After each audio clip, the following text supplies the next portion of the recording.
How's everyone doing today?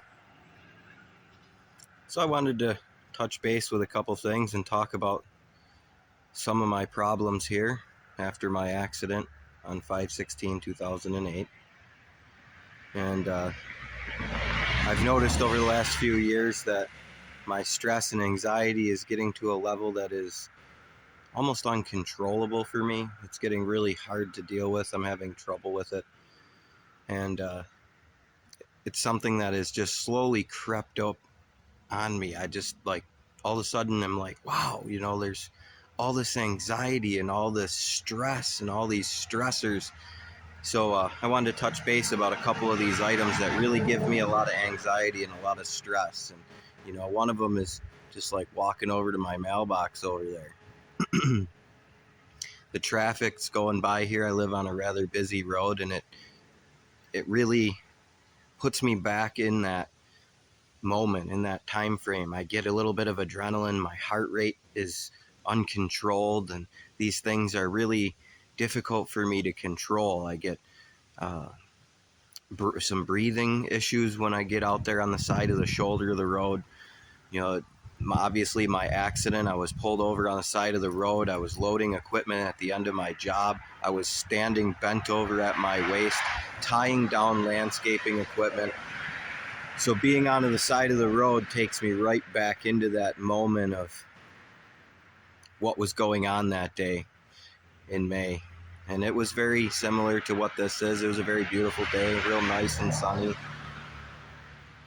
And another thing is, we were cruising along, my wife and I were cruising along a road, and it was a 4-lane highway, had a middle divider, and then there was 2 lanes, and we were in the lane closest to the middle divider where people would be in turning lanes.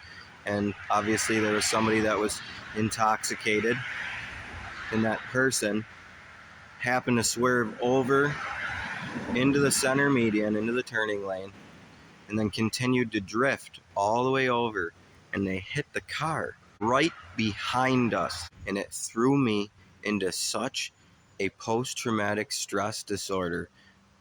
The stress and anxiety, the bang, that loud noise of the accident, I thought we got hit.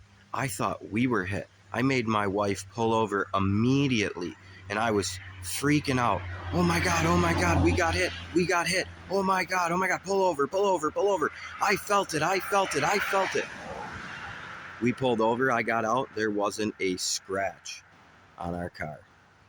Not one scratch. My heart rate, my breathing, I was having all sorts of trouble thinking, communicating. It threw me into a whirlwind of emotions that came back from that day. Adrenaline, heart rate problem, breathing issues. These things happen to me on a regular basis when I get in these situations, or I get in stressful situations. The added stress of things compounding in my life causes my post-traumatic stress disorder to just flare up and come out and be very aggressive, and it makes me very agitated. And I figured while I was out here taking a little walk and going to get my mail here, I would kind of go over some of the things that just spark that anxiety and stress, and it gets adrenaline going. Maybe you can relate to me. Maybe you have a situation that you have post-traumatic stress disorder from, or maybe you're a veteran and you've been in a blast injury, or maybe you've been in a high injury impact like me. Maybe you can relate to what I'm saying here. Is one of the things I notice is when that stressor comes on, when that post-traumatic stress disorder hits, I get this big burst of adrenaline. I get like goosebumps, and I can't control my heart and breathing. And it takes me back to a time where I can almost smell the accident. I can almost see and taste it. I'm right there in the middle of it. Everything that is currently going on in my life doesn't exist and goes right back to that moment. The emotional onset is instant. So I just want to take a little video and show you what it's like to cross my road here and have to get my mail and deal with traffic. I'm going to flip the camera around and show you. Hold on one second.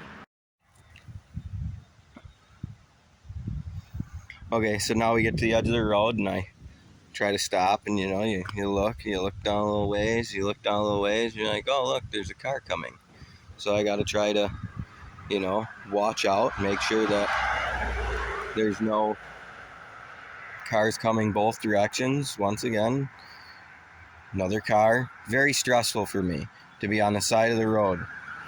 And one of the things I notice is I try to go out here and do this at very low traffic times so I can try to get to my mailbox and get back without much problem. It's a very stressful situation for me. Every day I have to get mail. It's becoming very hard for me. Like here, let's check this out. Here comes a person on the side of the road and I get very, very, very scared. And you can see how close these people are to me, and it really freaks me out to no end when I have to even get my mail out of my mailbox. And you have to make sure that you have clear traffic, and I make sure to go back and forth on multiple occasions because it's crazy. Okay, I think we're in the clear now. Oh, there's somebody coming. We gotta go.